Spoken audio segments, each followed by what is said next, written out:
Godzilla Minus One has been nominated for Best Visual Effects at the 96th Academy Awards, becoming the first Godzilla film nominated for an Academy Award and the first Japanese film to receive a nomination.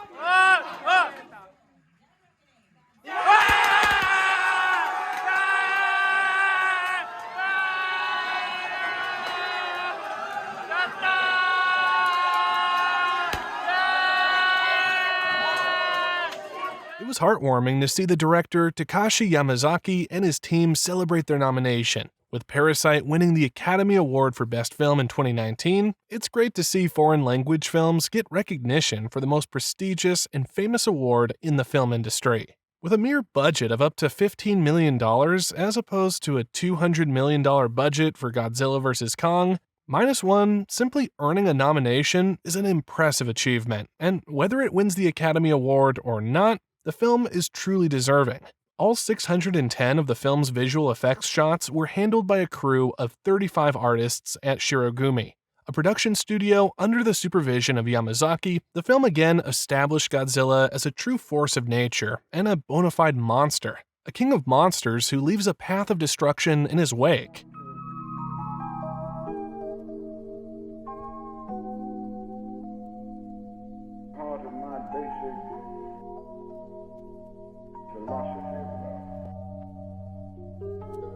Welcome to the Reel Analyst, where you get a real analysis of your favorite films and shows.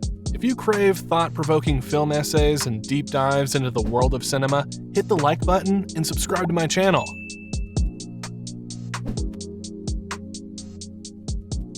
This Godzilla in Minus One is genuinely horrifying. His introductory scene is masterfully crafted as if he were a horror villain like Jason Voorhees or Freddy Krueger, an unmovable object and an unstoppable force. This version that's introduced also starts off as a reptilian dinosaur who is fast, powerful, and devastating. It's truly unbelievable how realistic Godzilla looks. You can tell how much attention and care was put into his design. However, not only does the film have a terrifying Godzilla, but it also features characters who are three-dimensional. Each character has a backstory and purpose, and they all come together to bring their unique talents in one unifying effort to survive. As we know, Godzilla was created as an allegory to the United States for dropping the nuclear bombs on Hiroshima and Nagasaki. Following this, the Japanese couldn't retaliate through war or any direct political threat against the United States. This is why Godzilla was created, and what's impressive is if you go back and watch the original Godzilla, which holds up today, the reptile isn't fighting Kong, Mothra, or a mech version of himself.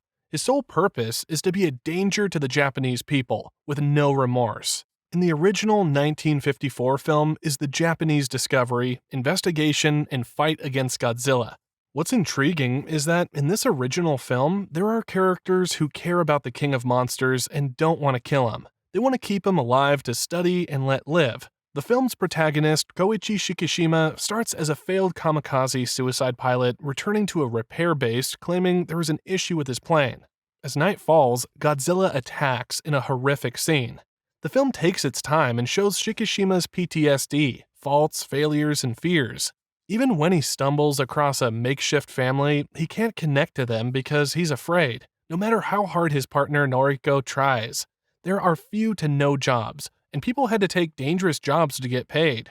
This is how it was after the war. Shikishima eventually begins working as a minesweeper, a high-paying job that is extremely dangerous. He starts off apprehensive with his crewmates, who also become the film's heart. You could place this crew anywhere, and they would work well. This is the gritty, older captain Yoji Akitsu, the overzealous fun guy Shiro Mizushima, and the smart character, a former naval engineer Kenji Noda. One of the best and most intense scenes is when the minesweeper crew encounters Godzilla in the ocean for the first time. We see the enormous radioactive lizard chasing after the four-man crew. They fire at Godzilla, but they fail. The bullets don't affect him. This scene could literally be ripped out of Jaws. The visual effects also work and are impeccable. It's very intense, and it feels as if anything could happen. The crew ends up escaping by the skin of their teeth. The crew all have an important role and play it well, becoming Shikishima's extended family, spending time together, having dinners, and giving Shikishima life advice. Noda ends up being one of the coolest characters due to his planning and openness to take the risk and convince others. The supporting characters are interesting and have a layer to them that doesn't make their personalities paper thin. They have their arcs paid off. Tachibana, a former Navy Air Service technician who went into seclusion due to the fact he survived the initial attack on the island with Shikishima and felt ashamed of being alive after everyone in his crew dies due to Godzilla. However, he joins the fight and puts his talents to use in a great prep for the final battle scene. As stated before, Godzilla is a metaphor for how Japan was at the time. The Japanese were completely wiped out financially, emotionally, and spiritually. So they're rebuilding during this time period, but not from zero, but from -1. As Japan rebuilds and regular jobs begin to start, Noriko is able to find employment in the district of Ginza in Tokyo. This is when Godzilla makes landfall and the real nightmare begins. Godzilla attacks, and it's shocking how easily the monster rips through the cities and small towns with ease, and there are many callbacks to the original film. Breaking apart Japan again, the people decide to take on Godzilla on their own due to the lack of action by the government. This final attempt to face Godzilla head-on is intense, and there is a great planning sequence which is so well thought out and risky.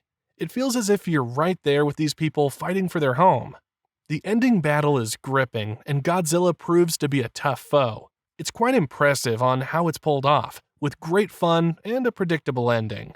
Toho, the production company for all Japanese Godzilla films, released a black and white version of the film titled Godzilla Minus One Minus Color in January of 2024. And the director Takashi Yamazaki said in a statement, "Rather than just making it monochrome, it is a cut by cut. I had them make adjustments while fully using various matters as if they were creating a new movie." Minus Color attempts to make it more of a documentary-style horror film and homage to the 1954 film. The attention to detail made by the director and his team is astounding. Godzilla Minus One also matters because it challenges the boundaries of foreign language films in the global cinematic landscape. Its nomination for Best Visual Effects is a landmark achievement, proving that artistic excellence transcends language barriers. It paves the way for more diverse voices and stories to be heard and celebrated on the world stage. So, while the roar of Godzilla may be terrifying, it's also a wake-up call. It reminds us of the scars of history, the resilience of the human spirit, and the power of artistic vision to transcend borders and touch hearts. This is why Godzilla Minus One matters. It's a haunting, beautiful, and ultimately hopeful film that leaves a lasting impression, demanding to be seen, felt, and remembered. Do you have a specific film or topic you'd like to see discussed in my following essay? Your input matters. Share your film suggestions and ideas in the comments below. Let's explore the art of film together. If you crave thought-provoking film essays and deep dives into the world of cinema, make sure to hit the like button and subscribe to my channel. Remember, here at the Reel Analyst, you get a real analysis of your favorite films and shows. Thank you.